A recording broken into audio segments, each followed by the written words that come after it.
it's Gitanjali here at High Definition U, and I am joined by the wonderful David this week to share his client story. Hello, David. Can you tell us a little bit about who you are in the world and what you do?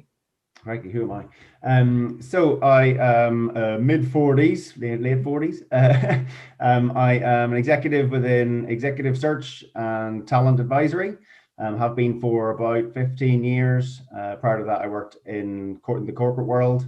And yeah, I kind of came to a bit of an epiphany last year during the pandemic that things were going okay, but I thought they could go much better.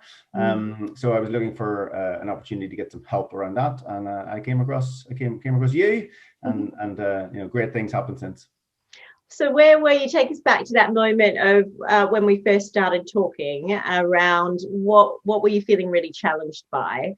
What did you feel like you were maybe struggling with or you wanted to change? So it wasn't just because of the pandemic. I think it was that kind of sharpened the issue, but it was more around time, and not that I didn't have time, but the time with what to do with it and getting effective results from my use of the time. So I suppose procrastination was an issue, and yeah, so I was kind of struggling with direction, and I needed some advice and some help around that. So I was kind of looking at options or looking at people who might be able to help me, and yeah, I came across your details, and beyond that, kind of went through the website and so forth, and yeah, we had conversations and took it from there. We did. When you were thinking about asking for help, it's always an interesting one for me in terms of, not to make it a gender conversation, but I think sometimes there's a cultural issue, whether that's gender related or not, around actually asking for help. Is that your instinct as well, like men actually reaching out individually? I work with a lot of executives who are they get a coach in terms of they're promoted up to a CEO level, and they get given a coach. So from a male perspective, there isn't that sort of hesitation. Do you think that's something that you sort of went through your mind, or something you've seen about, men kind of reaching out for help and getting a coach individually? Yeah, 100% on both fronts. I had a coach, but it was a very it came from a work angle. And I particularly was looking for a more sort of holistic approach around, work is part of life. I want a life coach rather than just a work coach. And so that was my angle on it. But yeah, I think men tend to be wanting to put forward the perception that they know the answer, and they don't need to be asking for the answer, and they certainly don't need to be seen to be asking for the answer. So yeah, that's probably that's my perception of the general male populace. But yeah, I'm very glad you asked. Yeah. Was there any resistance when, because originally we talked about doing one-to-one coaching, and then you ended up joining our possibility program, which was in a group setting. Yep. Was there any resistance either around that or anything else when you were deciding whether to say yes? Sometimes it's like, oh God, will I have the time? Will I have the money? What will it be like in a group? Was there anything that came up for you? Yeah, I think so. So both of those things. So time, money, and I guess the fact that the slight curiosity around the pandemic meant that we couldn't meet. I guess in a former in the old world, we might have met even for a coffee, just to kind of build a rapport. And so because this was at the start of the pandemic, it was kind of the Zoom world was just taking off. So yeah, we kind of had to build a relationship on Zoom. So I guess that was a bit of that was something new for me. And so that, plus the time and the money, and it's not, the money in itself wasn't the drama. It was just kind of paying money to somebody that you haven't actually physically met, to do something that you're not sure what the outcome is going to be. So you kind of, you got it behind you there, the kind of the curiosity bit. You need to kind of take the leap of faith to move forward with it. How did you do that? How did you take that leap of faith then? What did you have to say to yourself to overcome those obstacles in your mind? Well, I think when you offered up the one-to-one coaching, it was a great idea, but it wasn't quite right for me at that moment. And then when you came back with the other solution, it was kind of that was a great alternative. So that was a good from my perspective. And then it was actually the fact that we were all working from home and the COVID situation meant there was more time really because the commutes were less and so forth. So actually, timing wise, it worked well because even though the session, it was early in the morning, relatively, but you could fit it into the working day without drama. I think that was very useful. So once I guess we talked about the obstacles and there were solutions to them, so it was good to go. And I love the term leap of faith, like you just have to take a leap of faith at some point. So you talked about not knowing what the outcomes would be. What were they? What happened as a result? What does life look like and feel like now? What's different?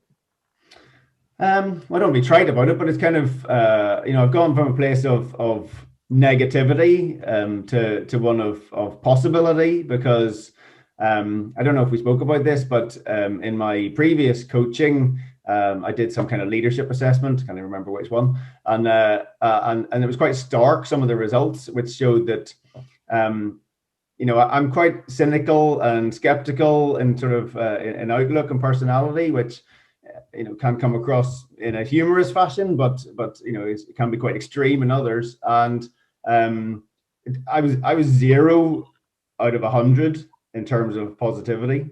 So in my, I was so stark. It was kind of, so if you lined up 100 people, I was like way down there at 1. That was me, and everyone else is more positive than me. And I was like, wow, well, I can't have that.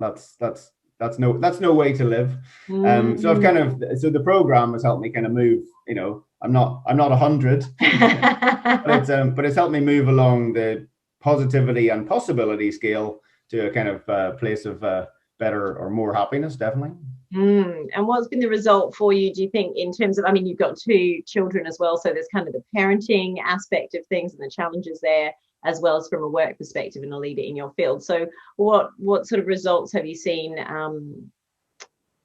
in that space? Well, I think there's I mean, it works across both home and work, and we talked about the what's in it for them and the what's in it for me, and that sort of the thinking pause when a situation arises. I guess previously I would have been very kind of reactive or hyper reactive in terms of instant reactions, and that can be positive, but it tends to be, you haven't necessarily thought through what's going to happen. So taking that pause and thinking about, well, why is the person coming at it from that angle? Or what do I know? What don't I know? And just having that thinking pause and saying, what's in it for me, but what's in it for them?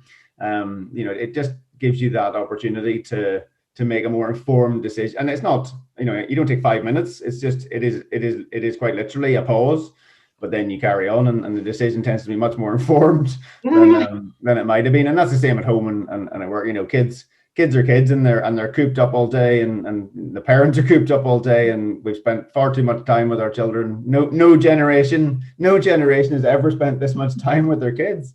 So it's in some ways it's good, and in some ways it's tricky.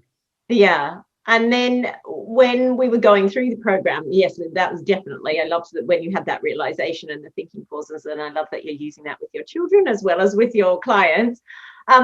Was there an aha moment, or can you take me to a moment when you knew, oh, the coaching is working? Because sometimes it can be a bit nebulous. People are sort of thinking, we had a structure to it. There was skills training. We looked at communication. We looked at different things around time management.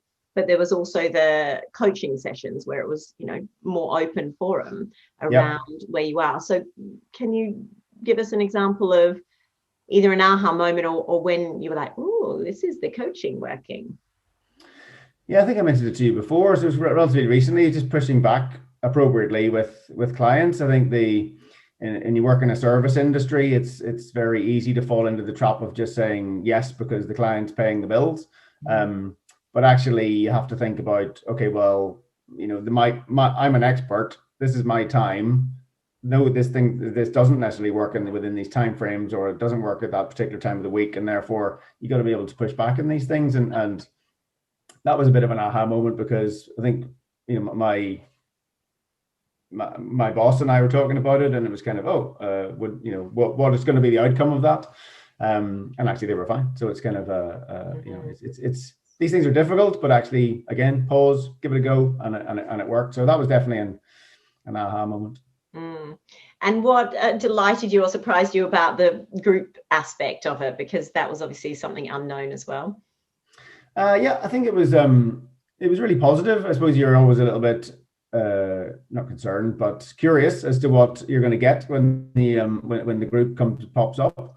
But actually, despite the fact there was lots of diverse people from different industries and backgrounds, the issues or challenges or opportunities were all quite similar in terms of, you know, what people were going through. It almost didn't matter what industry and level people were at. It was there was a lot of overlap. So yeah, it was very positive, and people were very open to learning and growing. There was no kind of there's no dissenting voices, so it's kind of no one holding you back. Everyone's there for the same sort of purpose.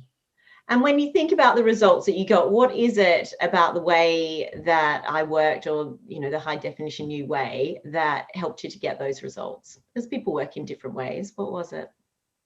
Well, I certainly like the kind of collaborative, communicative approach from you within the group. So it's very much, you know, you certainly didn't seem to come to it with an agenda necessarily. It was kind of more, what are people's issues, and therefore let's deal with those, and then how does anyone else have those kind of issues, and a lot, you know, kind of expand within everyone's sphere. So it was very relaxed. There's no ego from you or from anyone in the group, which is great. And it just was a kind of a solid forum to kind of express oneself, but also to get help, frankly. So yeah, it was good. Mm-hmm. I love that bit. And I mean, you've certainly shared amazing insights that other people have learned from as well. And those bits of being in that forum and watching, you know, other people having moments of being coached and other people witnessing that. And, you know, oftentimes not realizing that they even needed to hear that, right? They wouldn't have necessarily brought that question themselves, which was lovely to see in the group. So if we go back to the beginning, and I will challenge you to choose one word to describe where you were at the beginning of our coaching journey, and one word to describe where you are now, what would they be? Crikey. I suppose in some ways I was a bit lost. Yeah, but struggling for purpose. I know it's not one word. And then towards the end, I feel, you know, more purposeful. It's very much kind of, and things are done on much more on my terms. And I think that's important. I guess, you know, we put some potential outcomes or possible outcomes in place through the course of the coaching, and some of them are very long term, but I guess I would have always been kind of month to month or quarter to quarter before, and now it's a bit like, well, why don't I put a, you know, best possible outcome of something that's 10 years away? That's pretty, you know, a pretty huge milestone. So yeah, that's definitely a purposeful difference. I love that. So if someone's watching this, David, and they're feeling inspired by you and they're considering investing in themselves in coaching, what advice would you give them? I think if you've got questions about direction or purpose, I think it's helped me so much. I think it's just that leap of faith thing. You know, don't do it because I'm telling you to do it, but the results I've got have been great, and it's kind of it's made a world of difference. So I think it's worth doing. So if you've got queries about direction or purpose, just do it. Love it. Just do it. Might need to do a collab with Nike. We'll talk about that. Thank you, David. Thank you so much for your time. I'm looking forward to continuing our work together. And I look forward to seeing how you're going to be really living your life on purpose and with purpose now. Fantastic. Thanks very much.